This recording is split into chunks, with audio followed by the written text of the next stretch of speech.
You are listening to Unfuck Your Mind with the real, raw, colorful, authentic, empowering, control profanity-loving human Zach Lyotis, soul activator, master key holder, and intergalactic elder. Zach loves to find lessons in adversity to advocate humanity one listener at a time. She also enjoys having fun along the way. Check her out at zachlyotis.com to see what she's up to. But for now, let's pass it off to Zach.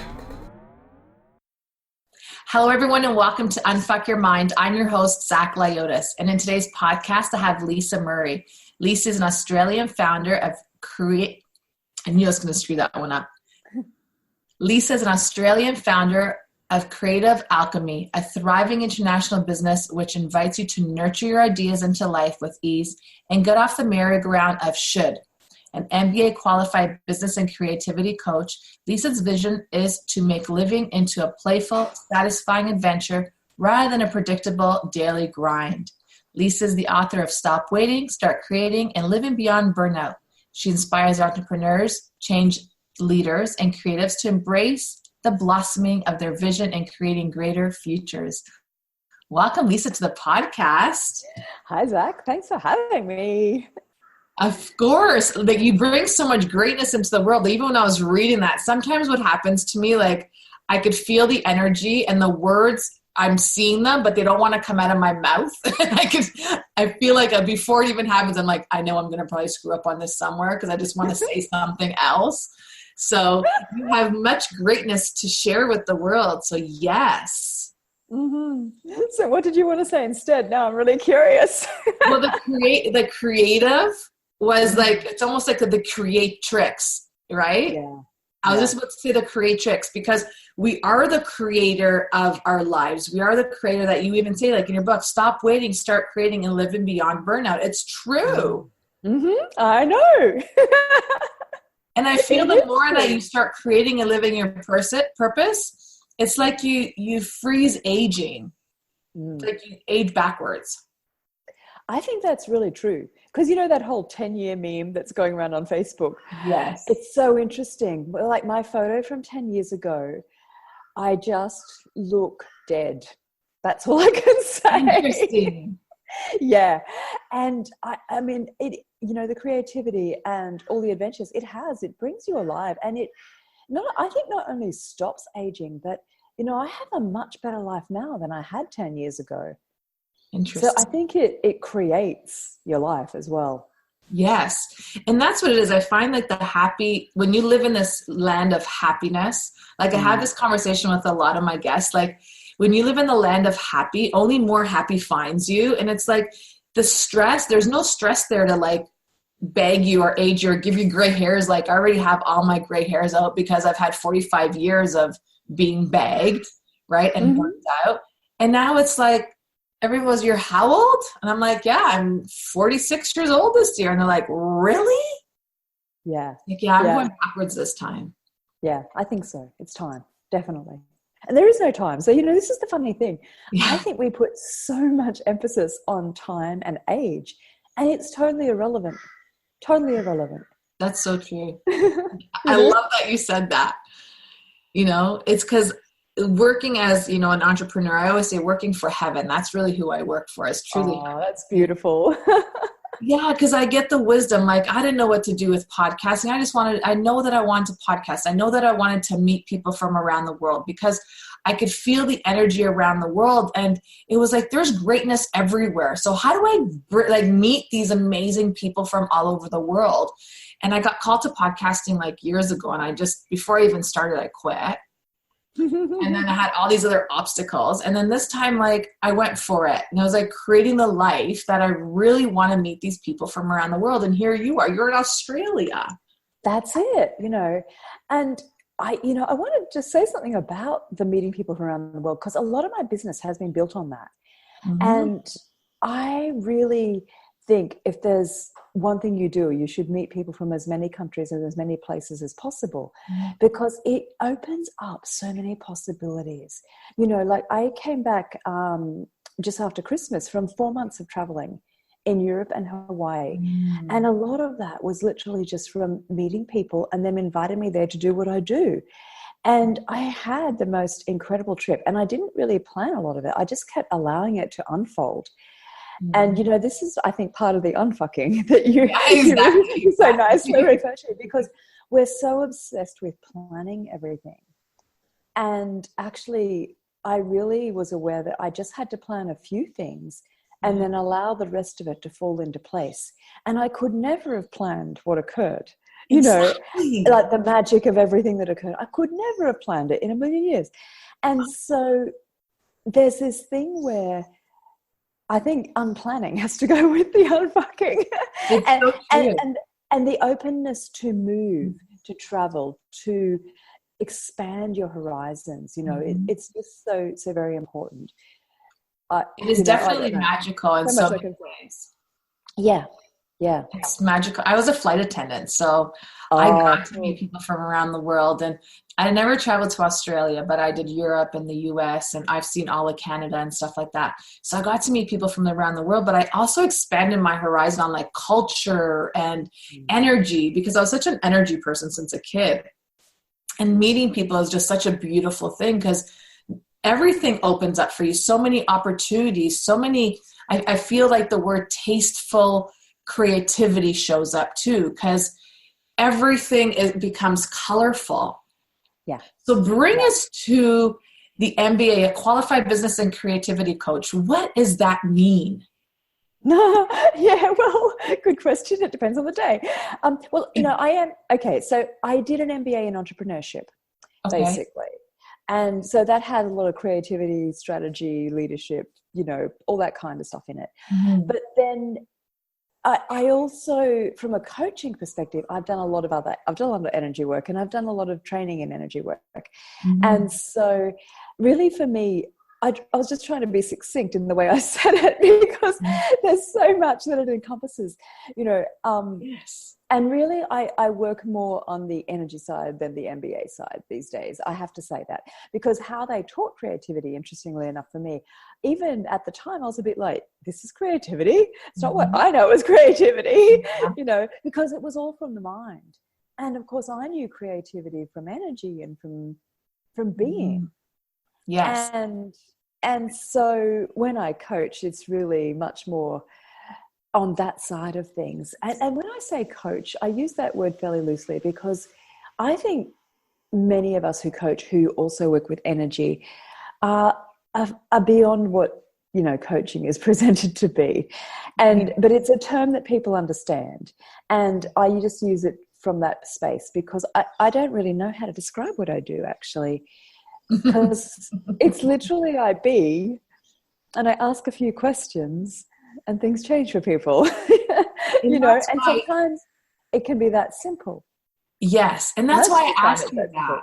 Yeah, because I could feel your energy, and I looked over. I'm like, qualified business, and I remember saying your bio. Obviously, I read it, but I'm like, no, there's more to her than just what she's writing there, and I want to know that more, because you want to know my secrets.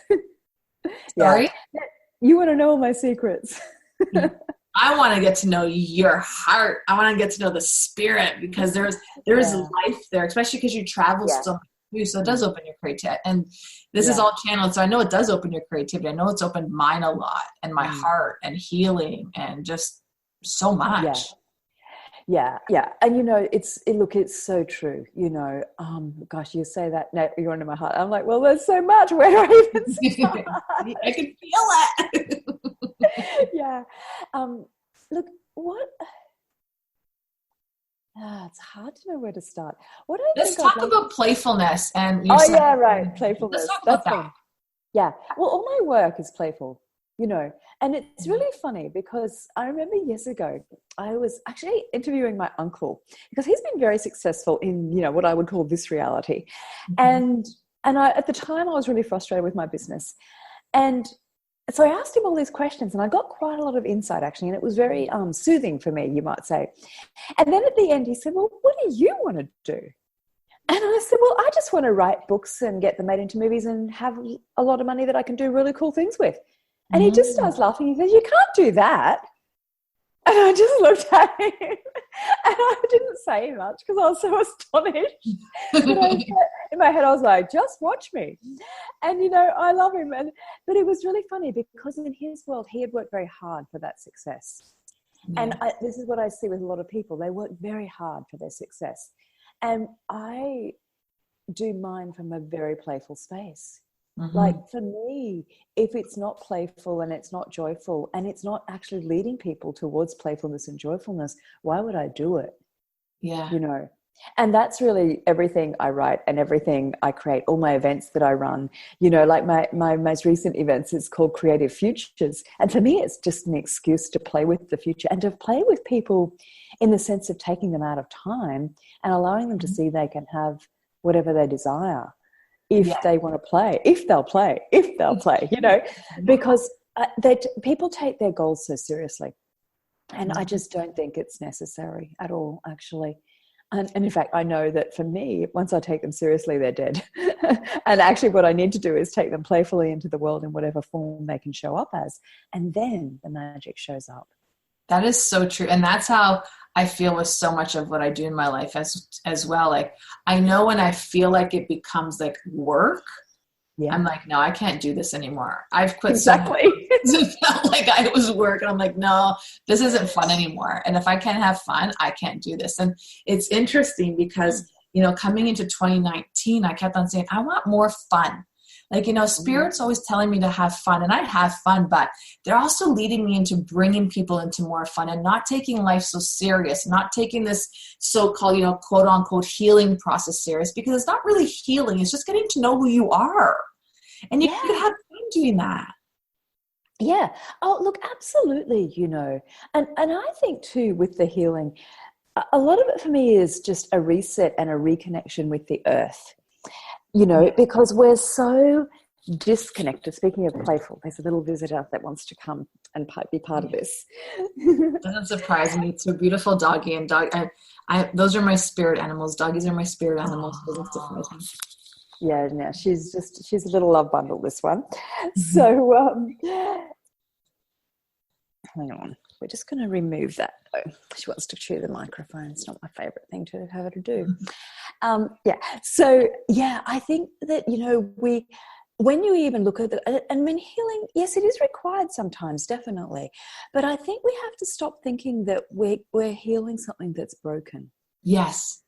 I really think we have to start to look at the idea that we are adding healing to make ourselves greater. You know, and I really love that you began the conversation with the word greatness, because it's a word I really love. And I think it's an energy that people don't tap into because they don't believe it's part of who they are. And yet it's part of who all of us are. Yes. And it comes out when we play, actually, because when you play, you can't be judging whether you're doing it right. If you watch little kids, people always say to me, but how do you play? I said, go and watch little kids in a playground for half an hour without being a weirdo, you know, without being a weirdo. I say that all the time too. Because my niece, you know, she's younger, she's 9 years old now, but took her to the playground. I'm like, look at these kids. Like, I'm really learning watching from these kids. They don't care. No. And they're so much more inclusive than adults are. And there's all these different things. And I'm like, you know, if you want your life to work, just be like a child, really, like in so many ways, because kids actually have a lot of things really clear. And it's only us that fucks them up, basically. So true. And if we can just kind of remember the magic of when we were a kid, you know, and I think for me, when you're saying, you know, show me your heart, it comes a lot from who I was as a kid, because I was a very magical child without ever putting that label on it. You know, I was very connected with the earth and with the unseen beings and all those things. And so it really is this thing of, if we just remember and play and explore with what all of that is, then we don't actually often need healing. Exactly. You know, we just need, it's a recall of who we truly are more than anything. Amen to that. My heart is so opening up because it's the truth. I feel like, you know, and I always said, I've said this before on the podcast, where this is my inner child coming out, because I remember my mom watching Oprah, and I'm watching Oprah, and I'm like, I could do that. And then I laugh at myself. And then I'm like, one day I'm going to have a TV show. And I'm like, oh, then I really laughed at myself. And I was like, yeah, right. How are you going to even start a TV show? Like, you'll never be able to do that. Well, I don't have a TV show, but I have a podcast. And if I want to turn it into TV, I can, but I just have to learn Yeah. to find the right editor. But I could do whatever I want now, because this is the day and age. You could be, do, and have whatever you want. And if you feel so aligned and you come alive to it, you don't have to worry about how it's going to all form. You just got to be in it and have fun doing it. And it's Yeah, you know, I think that what you said there about you don't have to worry about how it's going to form is a huge thing, you know, because like I went overseas and I didn't have that much money, and I put in place 6 weekend events, and I pretty much was like, okay, I'll go and I'll just see how long I go for and how it works. And, you know, things just kept happening, and people created more events and they created private retreats, and it was effortless, really. I mean, I don't say it was effortless. I came home tired because there's a lot of, in Europe particularly, there's a lot of energies in the land, and I spent a lot of time in nature, and, you know, that's a whole other story. but I just want to talk about the bringing things into form, because honestly, it wasn't a lot of hard work. And people go, oh, it's all right for you. But no, it's just that I've been willing to create with what's in front of me. Most people are trying to create with what's not available to them.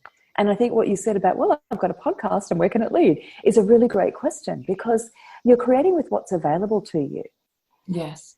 And there's a real magic in that a lot of people don't want to be patient, basically. You know, because when I was going on that trip, I was literally like, I don't know where this is leading, but I know it's really important to go. Like a friend of mine gave me a strong talk because I was wavering because I didn't have that much money, and I was really like, I don't know how this is going to work. And she's like, you have to go. And as it turned out, there was always enough money. Sometimes it was like by a slither, but there was always enough money, and there was always a possibility, you know. And like one time I was about to do a class, and I said to my host, I don't know where to go next. Like, because usually the energy was showing me where to visit next, you know. And I just said, it's really weird. I said, nothing I'm looking at reads, because I will look at whether the energy reads, you know, and rather than what my head would like, because my head wanted to go to Paris. But the energy was really not reading, you know. It was just like, no, everything was a dead end for Paris. And I was like, guess I'm not going to Paris. And she said, why don't you come and stay with my family? And it was really light. And I was like, okay, cool. So when I get there, she's got 2 little kids, 6 and 8. And the first night I was there, they asked me to read them a story. And I read them a story, and I realized, because I've had on one of my projects for the back burner, you know, the one day projects, is to write some kids' books. And these kids, they're totally was, you know, and one of them, because the 6-year-old could speak English because he's a bit of a gamer, so he had a little bit of English. But the 8-year-old, she couldn't speak in English. And I'm reading them a book in English, but I was having this wonderful time reading them this book. And every few pages I'd say, do you want me to keep going? And they're like, yes, you know. And I realized I was giving them the book in energy. Yes, absolutely. Right? And it was so much fun to me. And then I was like, oh, I have to write these kids' books. And so, you know, that kind of experience is priceless, and you cannot find a way to pay for that. You just got to be present in the moment and allow it to show you the way. And this is, I think, the thing that a lot of people who are going, oh, but things aren't working for me, and it's, you know, blah, blah, and blah, blah. It's, for me, things only don't work when I come out of that energy of just following what's available and following what feels really light, you know. So true. So true. Yeah. I love it. Did you end up writing kids' books while you were down there? I wrote one in the last few weeks when I was in Hawaii, not while I was staying there. I ended up getting a flu, so I ended up spending half that week in bed, which was a bit of a shame. But it was such a delight, though, to connect with those kids. Yeah. And I feel like I will send them some of the books for pre-reading and feedback, you know, because they just feel like they're very much my audience. And but I wrote one, and I've sent it actually only to some adults so far. I haven't quite had the courage yet to send it to any kids, but it's coming. It needs an edit. Well, I wanted to know, was it too adult? Because I don't have any kids, you know, and I wasn't clear whether it was too adult in its writing. And so, but I think it needs a little bit of an edit first, and then I'll send it to some kids for reading, and then I've got an illustrator actually who's she's 16. And this was another part of the trip, right? because I was wondering who I would get to illustrate these books, because I knew that it had to be someone who would really get the energy, because they're going to be very magical books. Yes. And I went to Oslo for one night because a friend of mine lives there, and I don't usually go anywhere for one night because it's a lot of work to go anywhere for one night, you know. Yes. And hold on a second. Sassy, come on, you're going to get down if you're going to play. Come on, get down. Good girl. Sorry, she's like wants to play now. Okay. Oh,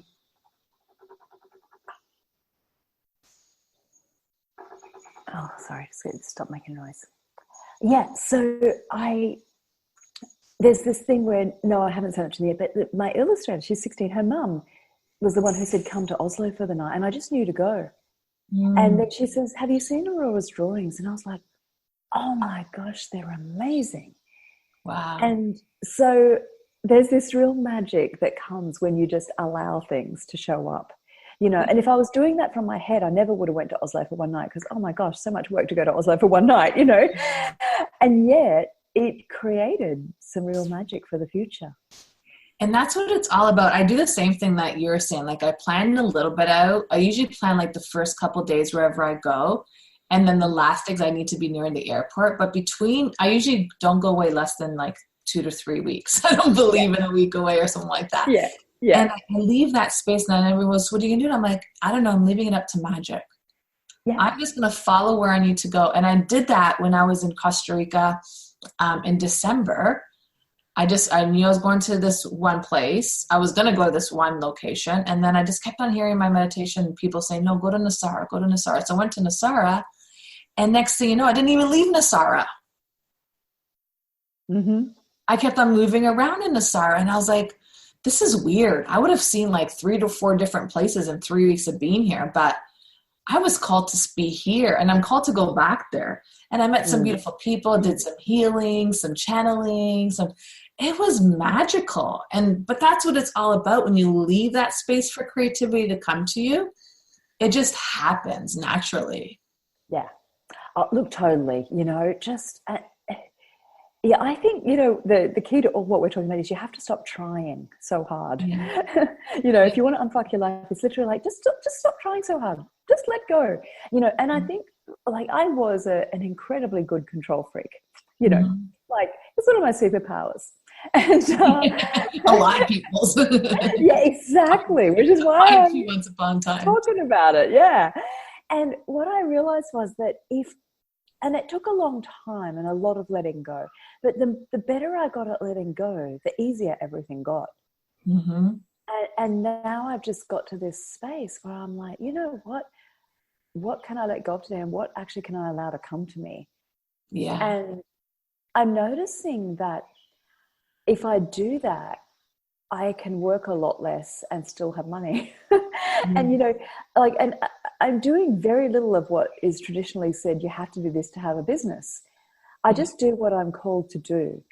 And what I notice is it actually then gives me the space to be creative and to be generative and to allow the awareness to come. But it also allows for a lot of joy in the day-to-day, and very little of that I have to, I should, I must, oh my gosh, I haven't, you know, all of that stuff that we have that seems like this never-ending treadmill. I've just really let go of all of those things that people say you should do, and I'm literally just, okay, you know, show me what's next, how does it work, you know. And it's amazing what can come from that. And how much happiness you could bring into your everyday. Like you say, it's not like you're on this daily grind. No. Well, you know, I read something in the last couple of days, which it's basically said people over 40 should work 3 days or less, 3 days a week or less. And it was they'd done some research, and I have to say, I read a bit of the research and I was like, oh yeah, it's a bit of a tenuous connection. Like, they'd only surveyed like 30 or 40 people. So it was very preliminary kind of, you know, it wasn't really what I would call a study you would rely on. But in saying that, I'm very happy that they've started, and they've got a list of things they want to keep researching. And I thought that was really good, because even though it's very preliminary findings, I believe it's true. And I don't think it's just people over 40. I think all of us would be better off for a 3-day week, you know, at the most. And then actually having time for living, because somehow in these last few hundred years, we've got very confused about what life on this planet is about. And it's like people have forgotten to live, and it's all about work. And I just think it's time for that to change, because we've basically made it all about working and producing rather than living and being creative. Yeah, and I feel like it's a massive disconnect from spirit and body too. It is. You become so robotic, right? It's just like an everyday robotic thing. You do the same thing. You probably get out of the same way out of your bed every day. You have the same sequence in the morning, right? So it becomes so robotic. So you leave no space in yourself to even get the message from spirit. Well, no space for the messages, no space for the magic and the miracles. Yeah. And you know, and it's funny because like I see a lot of people at this time of year talking about habits, and I want to scream because I'm like, no, don't live your life by habit. Live it in awareness, live it in curiosity, live it in wonder, but don't live it in habit, because habit really is habit. It's something that's just going to take you down the same paths you've been going. Yes. And there's so much that you could choose if you were present in the moment that would generate more. Oh my gosh, absolutely. It's like you could have a structure, but break free of it sometimes. Like, yes, we understand. I could hear spirit saying, because it said it to me too. Yes, we understand you have to have structure. Yes, we understand you got to go to work. Yes, we understand you have kids. But you know what? Break that structure sometimes. Like, don't be so rigid on it. I think break it, don't be so rigid, and do it in creative ways. Mm-hmm. You know, like you might have to do that thing of taking, you know, kids to school, or I don't know, whatever it is you have to do, you know, because of logistics, but do it in creative ways, because that then brings a whole new possibility to what's available to you, you know. Like if I could sing and I had kids, I'd make them learn a different song every week or something, you know. Not that I have kids and not that I can sing, but I'm just giving an example. Okay, then you could take a different route if you don't sing and you do have kids. So take a different route to school, or take a different route to karate class. So do something differently rather than the same route all the time. Yeah, exactly. Yeah. Let's talk about your book, Stop Waiting, Start Creating, and Living Beyond Burnout, because I think that this is the era that, you know, burnout, everyone's burnt out. I see people because they're walking so robotic. So tell us a little bit about your book. Yeah, well, so they're two different books. And so Stop Waiting, Start Creating is one book, and Living Beyond Burnout is the other. Oh, okay. Living Beyond Burnout is the book I didn't want to write because I did have burnout. That's how I left corporate world. I had really severe burnout, like, you know, couldn't really stand upright for more than about 3 hours at a time. Yeah. And it's funny because a psychic said to me, you're going to need to write a book about this. And I was just like, really? And then, of course, you know, years went by and it was always still sitting there in the background, and I'd still be like, really? And so I wrote Stop Waiting, Start Creating, hoping I could get around writing the burnout book. Yeah. Because it was a lot of what because I've been going to Europe for many years now. And it was a lot of what I was teaching in my classes was, you know, how to stop waiting and start creating. Because I noticed that a lot of people would just kind of sit in their lounge rooms and think about creating rather than actually creating. And so I wrote that book, the first book, Stop Waiting, Start Creating. And then the burnout book was still sitting there. And it was really quite determined it wanted to be written. And I was so disappointed, I've got to say.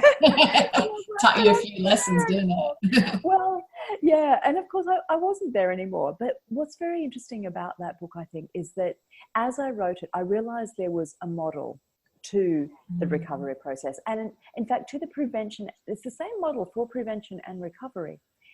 And I hadn't realized that until I actually started writing the book, because I was really looking at, well, what did work for me? Because all the vitamin supplements, fix up your body, didn't really work for me at all. You know, it didn't create a lot of change. And I spent about a year and a lot of money doing that when I first had burnout. And then I was like, oh, I still feel like shit, basically. And so I realized it was other things that created that change. And so that's what I ended up writing about. And I'm glad I wrote that book, because it's not bugging me anymore, right? It's not sitting in the background going, me, what about me?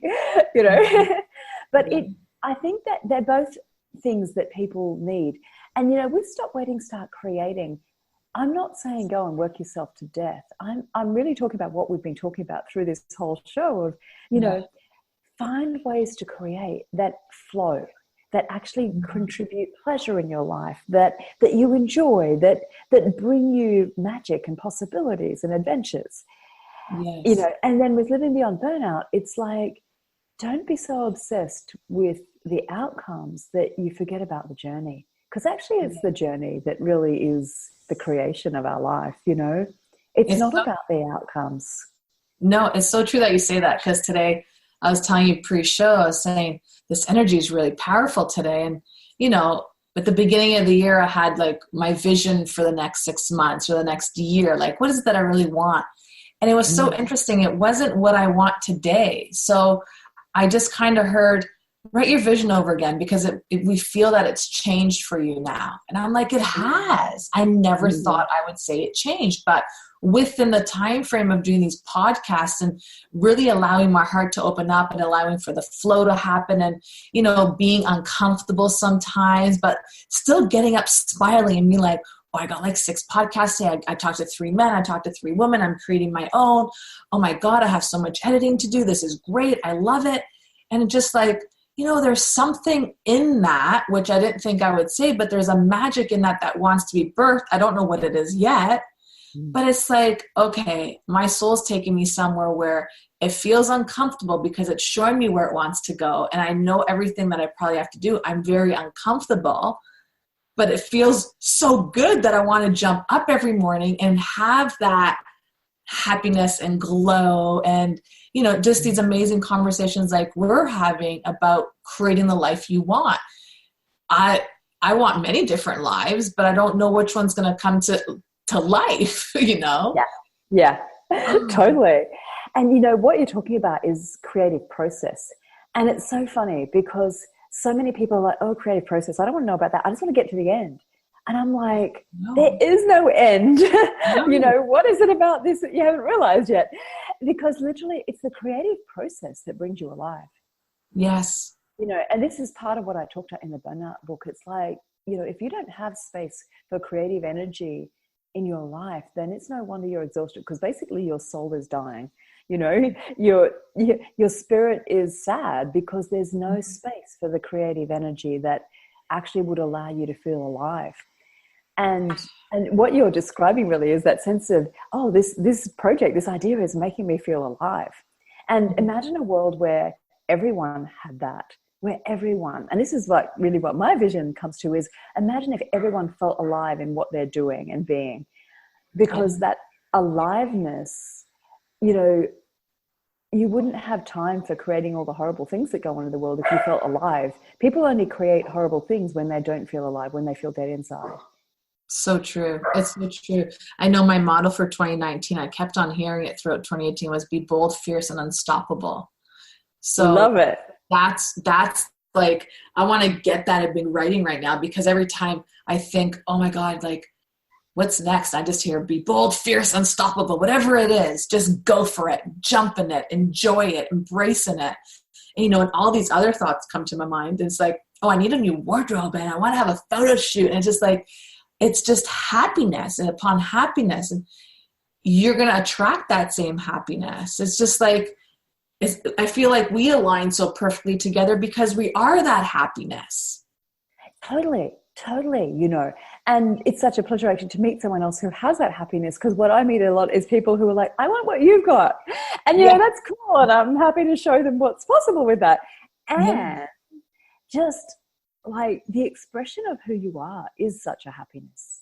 You know, and when you've got bold, fierce, and unstoppable, that literally is the expression of who you are, right?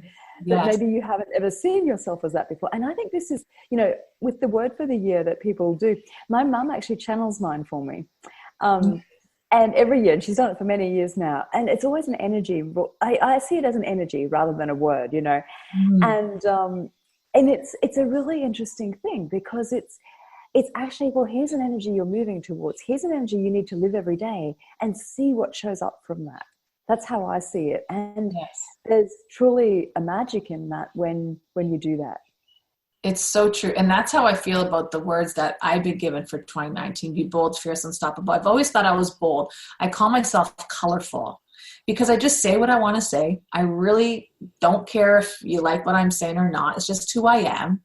You may not like it. It might trigger you. You might agree with me. So all these different things, but at the end of the day, it's just my words. Yeah. You don't have to take it to heart. So that my friends have always told me, you're always been bold. I've had people say, you're fierce. You would do anything. But I really don't do anything. People think I do anything, but I really think about certain things before I do them. But sometimes I just don't. I just do it. I don't even, until I think of it after I've done it. I'm like, was I crazy when I did that? Like, what was I thinking? And sometimes people go, you weren't thinking, And the unstoppable, I think it came because of all the bouts of depression I went through, the anxieties and the panics. It was like, I never allowed anything to stop me. So if Spirit's giving me and giving all of us, even giving you, these big visions, and it ignites every part of us, and we get in this creative process, and we know we're taken care of. We have nothing to worry about. Why do we stop ourselves? Why not be unstoppable? Mm-hmm. Mm-hmm. And I think that's what it's really all about for me, 2019. And not just me, but like I said, those were the words that I was given to even teach onto other people. Mm-hmm. Yeah. Everybody wants a Lisa, right? Everybody wants to be a Lisa. You're teaching them how to be a Lisa. Well, actually, no, I'm teaching them how to be themselves. Yes. Because they all have these energies as well. They just got them hidden under a lot of layers of other stuff. Yes. Because, if you look back at that photo of me 10 years ago, I was not this Lisa, I was more like some of the people that come to me. And that's exactly. It's just literally you take off the layers of who you're not, of who society has expected you to be. And all of a sudden you're like, oh, here I am. Mm-hmm. And it's just so much more fun, Absolutely. Absolutely. I know that's what I say. You get to be the Lisa, meaning like, these are my years that I learned to become who I am. Now let me teach you how you could become who you are, because we're different. We're all unique, but let me give you the steps of getting you there. Yeah, because you become this amazing creator when you get into this vibrational frequency. Yeah. Look, absolutely, and that's really what it is. And my sense is that the gap between what you have and what you're asking for gets smaller and smaller the closer you get to who you truly are. Yeah, it's so it's so true. Yeah, it's so true. So what is one piece of advice you could give someone that maybe is ready for that transitional state, or they're going through transitional state? What's one piece of advice you give that individual? Yeah, well, what comes to mind is allow the space for the transformation to happen. Mm. Don't fill every moment of your day so full that, you're just a machine going through the motions. Because what I'm seeing so much, and it's funny, I came back from overseas and I'd been away for 4 months. And then, someone wrote to me and they said, Lisa, you need to rest. And I know this person, not well, but I know them. And I talked to them a bit on Facebook or whatever. And I was like, And they said, really, like, you need to rest. And how right they were. Like, I literally had barely got off the bed, in 4 weeks. And when I say off the bed, yes, I've gone for walks and I've been to the beach and things, but literally I've done very little work in this time because my body needed an entire recalibration before I can go on to the next phase of what's coming. Yes. And so often we don't allow ourselves the space to do this. We put, I need money, or I need to do this for my kids or my husband, or I need to do blah, blah, blah. And yet if we choose that thing first and ask for everything else to move around it, it's amazing what can show up. Like plenty of, money has shown up for me in these few weeks. Yes, I did a little bit of work for it, but literally I've had enough, And so I think it's really important to realize that we can rest and leave space and have enough. Yeah. And have things continue to move and to flow. That's so true. Oh, that was so lovely. Whew. Amen to that. I received that too, just as a reminder. Whew. I felt that in my soul. So what would the younger Lisa say to herself right now? The younger Lisa? How young are we talking? The teenager. What would the teenager say? Oh, yeah. My teenage years weren't that happy because I was very much bullied. So I think really I'd just simply say it always gets better than this, always, because I think wherever you are, it always can get better. Yeah. So You even, have to choose I it. know it's interesting that you said I've gotten bullied, because bullying is such a big thing even now, this day and age, just and kids being so different too, being so much more intuitive and connected. Some kids don't understand it because they're not around it as much as some other kids may be. And bullying is so huge. I was just reading a post on Facebook about, this man, his son is such an empath, but he's afraid his kid's going to start getting bullied. And it broke my heart. He goes, how do I, I don't want to change him because he's not who he is, but how do I say this to him? And I just, I couldn't even say anything. I wanted to cry every time I wanted to write something, because it's true. Being different, you get bullied, but it's hard to be that sort of different. But this day and age. Yeah, totally. I think one of the things is it's a big topic, I think one of the things is, if you trust in who you are, and back when I was bullied, like, my parents weren't even interested. They didn't do anything about it. They were just like, oh, kid stuff, you'll sort it out. And it really wasn't like that at all. And now I think parents are much more willing to go to bat for their kids. That's what I see. Yeah. And so that, I think, is a big thing. I think parents do need to step in and say, hey, this is not acceptable. The school or wherever needs to do something about it. And I think for the kids who are being bullied, find a way to be inclusive of other kids, because I was such a sensitive, quiet, I've come out of my shell a little now, but I was extremely sensitive and quiet. And I had a very rich inside world, as a child and as a teenager. And people took my lack of speaking, because I didn't talk very much. They took it as I was a snob.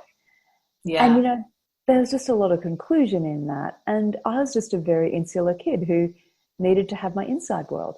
So I think talking to kids about who they are and what they are, and I didn't know that, I didn't know I was sensitive. I didn't know I was aware till I was 40. And so, I think if you can have kids know who they are and know that they're just different and it doesn't matter and it's not wrong, that's a huge thing, really huge thing. I would have had a very different life if I knew that, I think. It's true, and when I would always talk about spirits, my mom would say it's bad. And my sister would, my brother and sister would always laugh at me. And so I kept it a secret because I felt like no one knew about that. And, this is like 40 some odd years ago. Right. And now I see kids talking about it. I've also helped kids get through it. Parents would say to me, I don't know, my child, they say they see spirits. I'm like, they probably do. Trust me, like, bring them in, let me work with them. And they've brought their kids in and they're just like, thank you. Someone understands me. Yeah, exactly. I find kids find me. It's really interesting. And then, can I tell you a story? Have we got time for a story? Of course we do. Yeah.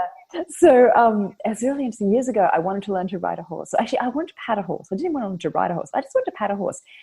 And this lady contacted me through Facebook. She says, you don't know me, but this person said we should meet. And I was like, I trust that person. Okay, we'll meet. And it ended up, and she was coming from a different part of Australia, and we ended up really enjoying each other. So we said, we'll meet for a wine. So we met for this wine a few days later. And as we were talking, she said, my daughter's with her dad and they're horse riding. I'm like, oh, horses? I said, She's like, do you want to go horse riding? I said, well, I like to pat a horse. I said, I'm not sure about horse riding, And anyway, she said, I'm sure we can arrange that. So she said, come to dinner with us and we'll see. Anyway, so we go to dinner and it turns out, yes, I can go to this place. And as it turned out, I did learn to ride from a 93-year-old man, which was quite marvelous. And so then a few months later, next school holidays, this young girl who's about, she was about 12 at the time, I think. She comes back again. And my niece and nephew were a similar age. And I went out to the horses and she was there. And it turns out she'd come off the horses the day before. And so she was a bit, come off one, and she was a bit antsy around them. But I said, come down the paddock. Do you want to come down the paddock with me? And we'll just go and get a horse. And she's like, okay. And so we were having a little chat. And she says, can I come to your place today? And I was like, yeah, ask your dad, sure. Anyway, in the car, I was talking to her. And we were talking about her falling off. I said to her, did you know that you shouldn't get on that horse yesterday? Before you got on, did you know? She said, yeah. I said, so what made you get on then? Oh, she said, I wanted to make Dad and, the guy who was teaching her, she said, I wanted to make them happy. I said, I said, so, is there something from another life where you've had things with horses? Oh, yeah, she said. And she told me this whole story about when she was royal and the carriage overturned and she died. She told me the whole thing. Wow. I said, oh, cool. I said, so you're willing to follow that awareness next time? She's like, yeah. Anyway, we talked a bit more. She said, I never told anyone I know that stuff, about the royal and everything, about the past lives. I said, oh, okay, that's cool. She said, my mum doesn't know. I said, okay. I said, would you like her to know? She said, yeah. So anyway, I rang her mum and I said, there's something you need to know about your kid. And I told her what had happened. And she was so grateful. And in fact, that little girl, she's amazing. She went on to tell both, because her parents were separated, she went on to tell each of them why they came together, what their role was in having her, what each of them should be doing with their life. She knew the whole thing. Wow. Yeah. And it was just amazing. And so this is often what happens for me is when kids find me, it's usually because they want something to come out in the open that they don't know how to express. And I think this is part of why I have to write the kids' books, actually. Yeah, that sounds about right. Yeah, for all of these things to come into the world so that this can begin to change for people. Because I think a lot of parents don't know what to do with their kids who are really aware, So true. It's so true. And that's what I found with the kids that I worked with. It was like, I don't know how to tell my mom or dad this. I'm like, so do you need help? Yep. Yeah. So you do become that beacon of light for the kid to express themselves. So I totally get it. Yeah. So thank you for this conversation. So full of everything. I'm so glad I told you to open up your heart. Yeah. Well, there's always so much I could talk about. And it's like, well, where do you even start? I know. I felt it. That's why I was like, where are we taking this conversation? And now, like I said earlier, I just channel energy. And they're like, just open up the heart. You guys could go into so many different directions. It's like, yeah, we could go in so many different directions because there's so much to talk about. But thank you. So for anyone that feels connected to Lisa and aligned to work with their creativeness and have that business aspect and moving forward in your life and creating a life away from burnout, connect with Lisa. All of her social handles are in the show notes just below. And see where your life could take you. Because at the end of the day, you are the creator. You could be creative doing it. And there's no need for burnout. Just allow for the flow to come to you with ease, love, and basically harmony. Until we connect again, have a beautiful day. Thank you for listening to Wise Woman Wednesdays. Bye for now. Bye. Thank you. Thank you for listening to Unfuck Your Mind. Head over to iTunes and leave your 5-star review and comment to get uprising the charts so we can get this incredible wisdom into more ears worldwide. In the show notes, you'll find all affiliate links to what we've mentioned in the podcast or products Zach loves to use. Until we connect again, unfuck 1% of your thoughts and watch how your life shifts.